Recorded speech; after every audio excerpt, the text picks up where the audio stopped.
बिस्मिल्लाहिर्रहमानिर्रहीम अस्सलाम वालेकुम। तहरीक इंसाफ को इंतखाबात में कामयाबी मिल चुकी है। अगरचे अब इस पर डाके डाले जा रहे हैं, लेकिन तहरीक इंसाफ के कारकुनान का एक ही सवाल है कि आखिर इमरान खान के खिलाफ जो मुकदमात बनाए गए हैं, ये बोगस मुकदमात हैं, उनकी रिहाई कब होगी। सदारती आर्डर का भी जिक्र किया जा रहा है, लेकिन आज रिहाई के हवाले से इस्लामाबाद के अंदर बड़ी पेशरफ्त हुई है। इस खबर से आपको आगाह करना है। फार्म 45 और धांधली के सबूत आज सलमान अकरम राजा और तहरीक इंसाफ की जो टीम है, 100 से जायद मुंतखब और गैर मुंतखब MNAs ने आज एक बड़ी नशिस्त की है। बैन अल-अक़वामी मीडिया के सामने कौन से सबूत रख दिए हैं जिनकी तरदीद नून लीग और इलेक्शन कमीशन और निगरान हुकूमत के लिए इंतहाई नामुमकिन है। इस पर भी बात करेंगे। और इसके साथ ही अलीमा खान ने आज किस तरह मेला लूटा है, और ये बड़े बड़े सियासी खानदानों के लिए एक बड़ा सबक है।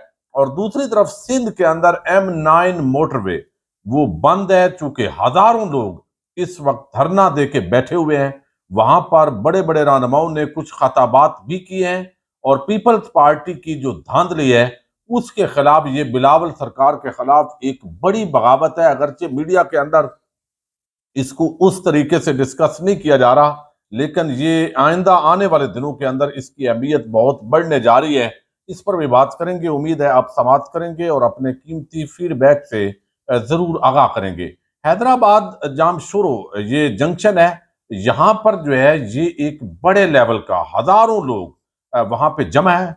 GDA, PTI, जमात इस्लामी, दीगर जो जमातें हैं, अवामी तहरीक, प्लेजो, और वो सब जो है वो जमा है। और यहाँ पे हजारों लोग बाकायदा, जो तकारीर हुई हैं, जो सायरा बानो ने तकरीर की है, उसके अंदर उन्होंने वादे किया है कि मुक्तदर हल्के, ये जो सिंध को 15 सालों से ठेके पे दिया हुआ है और पहले भी पीपल्स पार्टी को, ये अब नाकाबिले बर्दाश्त हो गया है। हमारे साथ धांधली की गई, हमारे मुखालफ लोगों को जानबूझकर फॉर्म 47 के तहत जो है वो जितवाया गया है। तो लिहाजा अगर हमारे मुतालबात पूरे न हुए तो ये जो धरने हैं, ये जो एहतजाज हैं, ये मुख्तदर हलकों के दफातर के सामने भी मुंतकिल हो सकते हैं। तो ये अवामी तहरीक के अयाद प्लेजो हैं, उन्होंने भी बड़ी सख्त तकरीर की है। फहमीदा मिर्जा ने गुफ्तगू की है, हाफिज नईम उर रहमान पहुंच गए हैं।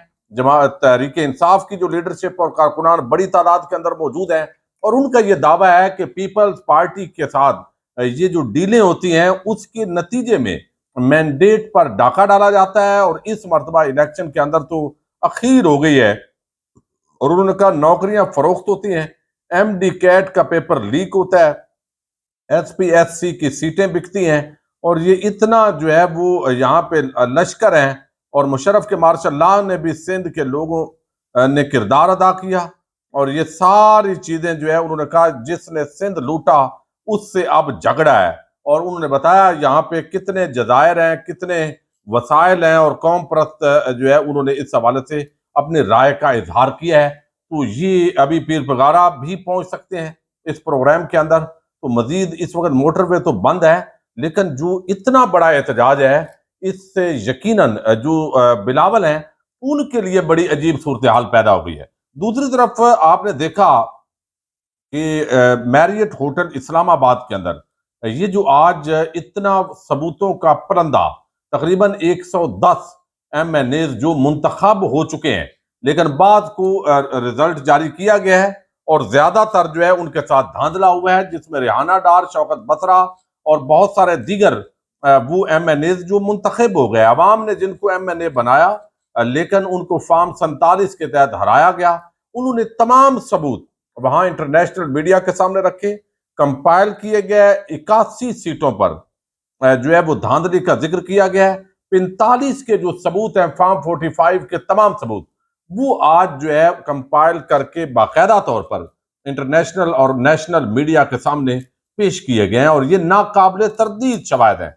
इसके अंदर सब ने गुफ्तगू भी की है, चैलेंज भी दिए हैं, और उन चैलेंज के अंदर उन्होंने बताया है कि किस तरीके से जो है वो यहाँ पे सारा कुछ हुआ है। वो वाज़े तौर पर अब ये है कि सिंध का ये जो धरना है, इसके अंदर फजल रहमान की पार्टी, जमीयत उलमा इस्लाम, यानी सारी पार्टीज मुश्तरका तौर पर पीपल्स पार्टी की धांधली के खिलाफ और MQM की धांधली के खिलाफ ये एहतजाज कर रही हैं। और फजल रहमान के जो करीबी रहनुमा हैं सोमरो साहब, उन्होंने कहा है कि आज का ये धरना पैगाम देता है कि अगर मजलूम की फरियाद के मानी बगावत है तो मैं बागी हूं, हम सिंध लूटने की इजाजत नहीं देंगे, आज वादा करते हैं घरों को नहीं लौटेंगे, आगे बढ़ेंगे। तो ये जो धरना है सिंध के अंदर, ये बिलावल सरकार के हवाले से जो धांधली की गई है उस पर है, और ये बहुत ही ज्यादा इसका जो इफेक्ट है वो पड़ रहा है। लेकिन दूसरी तरफ इस्लामाबाद मैरियट होटल के अंदर जो तकरीब हुई, आप देखिए जो शाही खानदान है, जैसे जाती उमरा का खानदान है, तो मरियम नवाज कैसे शाहाना अंदाज में आती हैं। दूसरी तरफ जो है उनके खानदान से बाहर का फर्द वजीर आला वजीर आजम नहीं बन सकता। इसी तरह बिलावल है, वो अपने अब्बा को सदर बनाना चाहता है, बेटे को अब्बा जो है वो वजीर आजम बनाना चाहता है या बड़ा वजीर बनाना चाहता है। तो ये सारी गेमें हो रही हैं। फजल रहमान साहब का भी यही हाल है, अहमद वली के जो वालिद साहब हैं उनका भी यही हाल था, और ये खानदानी लिमिटेड पार्टी हैं। लेकिन आज आप देखिए कि जब ये प्रेस कॉन्फ्रेंस हो रही थी, जब इंटरनेशनल मीडिया के सामने सबूत रखे जा रहे थे, तो इमरान खान एक साबिक वजीर आजम जो है वो जो जेल के अंदर मौजूद है, उसकी जो हमशीरा है उसने आज एक कारकुन होने की मिसाल कायम की है। वो सामने स्टेज पे नहीं बैठी कुर्सियों के ऊपर, हालांकि उनको कहा गया, लेकिन सामने जहां कारकुन थे जमीन पे चटाई पे बैठ के उन्होंने पूरी जो सबूत है कॉन्फ्रेंस उन्होंने समाप्त की, उसको समझा। और कई कारकुन उनके आगे थे, कई उनके पीछे बैठे हुए थे, रूटीन के मुताबिक जैसे पॉलिटिकल वर्कर्स होते हैं। ये मैं समझता हूं एक ऐसी उन्होंने मिसाल कायम की है जो हमारे जो खानदानी पार्टियां होती हैं उनके लिए ये एक बहुत बड़ा जो है वो सबक है कि यही वजह है कि इमरान खान जो है उसकी आवाम के अंदर पॉपुलैरिटी है कि वो खानदानी, देखे ना, उमर अयूब है, अली अमीन गंडापुर है, फिर हमने देखा है कि जिस तरीके से यहाँ सारे बातें हो रही हैं तो कोई भी उनके खानदान का तो नहीं है, बाहर के लोग हैं, और उन पर भी चीखे जो है वो निकल रही हैं। अब यहाँ पर जो दूसरा उन्होंने सबूत पेश किए हैं, और उसके अंदर सब ने बताया कि उनके हल्के के अंदर वो कहते हैं कि हमारी 180 सीटें लिए बगैर पीछे नहीं हटेंगे, सलमान अकरम राजा। अब यहाँ पर जितनी भी गुफ्तगू हुई है, अगर ये मैं आपके सामने रखूं तो यहां पर आप देखें कामरान खान ने तस्लीम किया है, वो तो चले उनका है, यानी इसको देखते हैं। लेकिन यहां पर जो सबसे बड़ी डेवलपमेंट हुई है और हैरान कुन है, उसके अंदर ये जो यहाँ पे मुमकिना तौर पर जो सबूत पेश किए गए फार्म 45 के, इसने पूरे बयानिए को उड़ा दिया है। रऊफ हसन जो है उन्होंने आज बताया है कि कई हल्कों में टर्न आउट कम था मगर वोट ज्यादा निकले, ये इलेक्शन धांधली की वजह से हमेशा याद रखा जाएगा। फॉर्म 45 में जो उम्मीदवार जीत गए थे वो फॉर्म 47 में हार गए। मीडिया को धांधली की वीडियोस बताओ और सबूत दिखा रहे हैं। फिर शानदाना गुलजार उन्होंने दावा किया पंजाब में 155 नशिस्तें जीती, 55 दी गई, रिहाना डार रात तक जीत रही थी। सलमान अकरम राजा चूंकि इस पूरे मामले को लीड कर रहे हैं और उनको भी 1 लाख वोटों की उनकी लीड थी और उनको हराया गया। उन्होंने बताया कि इलेक्शन में धांधली के खिलाफ है, इलेक्शन में धांधली को रोकने के लिए आवाज बुलंद कर रहे हैं। इलेक्शन मुहिम में हर रोज हमारे वर्कर्स को उठाया जा रहा था, इलेक्शन मुहिम में हर रोज हमारे कारकुनान को गिरफ्तार किया जा रहा था। अवाम ने 8 फरवरी को बड़ी तादाद में PTI को वोट दिया है, हमसे बल्ले का निशान छीना गया, अवाम ने बड़ी तादाद में वोट दिए, अवाम ने तारीखी वोट दिया जिस पर उन्हें खराज तहसीन पेश करते हैं। जमहूरियत पर यह खुला हमला है जिस अंदाज के अंदर यह किया गया। दायरे निगरान हुकूमत, इलेक्शन कमीशन, ताकतवर ब्यूरोक्रेसी, सब ये एक जमगट्ठा है जिन्होंने ये सारा किया है, तो उस पर उन्होंने तनकीद की है। अगर जाली नतीजे बनाने हैं तो इलेक्शन का क्या फायदा? इलेक्शन में धांधली के खिलाफ है, इलेक्शन में धांधली रोकने के लिए आवाज बुलंद कर रहे हैं। अपने हल्के में 1 लाख वोट से जीत रहा था, अवाम ने हमारे उम्मीदवारों के इंतखाबी नताइज याद रखे और वोट दिया। अब इस सारे मामले के अंदर उन्होंने कहा कि पोलिंग स्टेशन से लेकर RO ऑफिस तक धांधली की मिसालें कायम की गई। इस पूरे मामले के अंदर उन्होंने बताया इलेक्शन से पहले इंतखाबी निशान देकर आवाम को मुश्किल में डाला गया था। ये पोलिंग स्टेशन से लेकर RO ऑफिस तक धांधली की मिसाल कायम की गई। 8 फरवरी को आवाम ने वोट दिया, रात के अंधेरे में मैंडेट चोरी हुआ। आलमी मीडिया दुनिया को बताए पाकिस्तानी आवाम को हक हुक्मरानी से मारूम रखा गया है।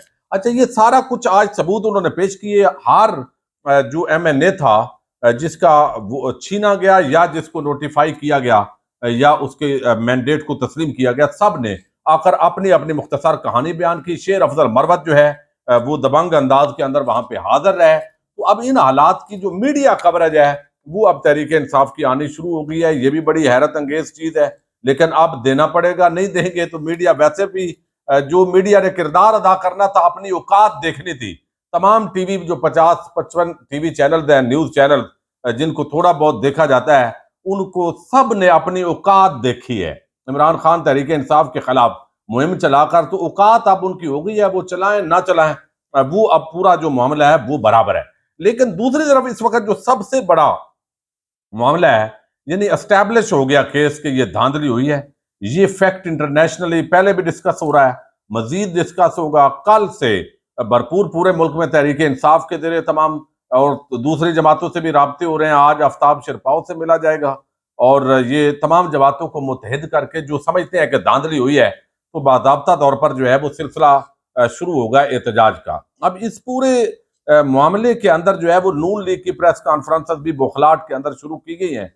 लेकिन जो असल चीज है, अब देखें ना, अब ये जबैर मोहम्मद जबैर हैं, वो कहते हैं हैरानगी है हमें पीटीआई के उन लोगों ने हराया जिनको कोई जानता भी नहीं था। अब देखो, शेर अफजल मरवत कौमी लीडर बनकर उभरा है। हमने तो सोचा था कि असद उमर, फवाद चौधरी, अली जैदी, इमरान इस्माइल जैसे लोगों के जाने से ये पार्टी खत्म होगी, मगर यहाँ तो नई पार्टी, नई क़यादत सामने आ गई है जिसने हमें हरवा दिया है। ये हालात हैं, तस्लीम कर रहे हैं।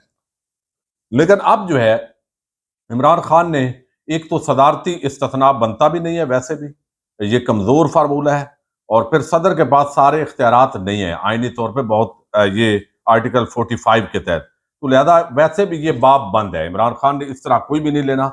लेकिन उनको जो तोशा खाना केस है, साइफर मुकदमा है, इद्दत केस है, जिन मुकदमात के अंदर उनको सजाएं सुनाई गई हैं, अब उनके अंदर जो है वो बाकी चूंकि केसेस पर ऑलरेडी वो जमानत पर है, तो आज इस्लामाबाद हाई कोर्ट के अंदर बाज़ाब्ता तौर पर जो है वो पिटिशन दायर कर दी गई हैं, अपीलें फाइल कर दी गई हैं, और उन अपीलों के अंदर इस तरह की गई है कि ये सुकम है इन मुकदमात के अंदर, सारे मुकदमात की अलहदा-अलहदा पूरी डिटेल इस्लामाबाद हाई कोर्ट के सामने रखी गई है कि इसके अंदर ये सुकम है, इसका कोई जवाब नहीं बनता साइफर के मुकदमे की पूरी, और ये जो ट्रायल कोर्ट्स हैं उन्होंने हकायक को जाने बगैर फेयर ट्रायल नहीं हुआ, इतने जल्दबाजी के अंदर ये मुकदमात हुए हैं, और जिस तरीके से फैसले सुनाए गए हैं ये बताते खुद बहुत बड़े सवालात हैं। जज साहब को बड़ी जल्दी थी इलेक्शन से पहले सुनाने की, तो लिहाजा उस वक्त तक ये सजा जो है वो सजाएं मुअत्तल की जाए, और साथ ही जो है वो मेरिट पर फैसला कर दिया जाए। जो भी फैसला होगा, तो अब ये सजा मुअत्तल करवाने की, ताकि इमरान खान की अगर इन केसेस के अंदर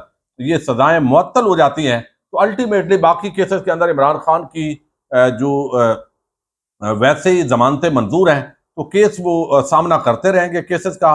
लेकिन इस माहौल के अंदर जो है वो उनकी जो जमानत है वो अब इस मामले के अंदर पेशरफ्त हुई है।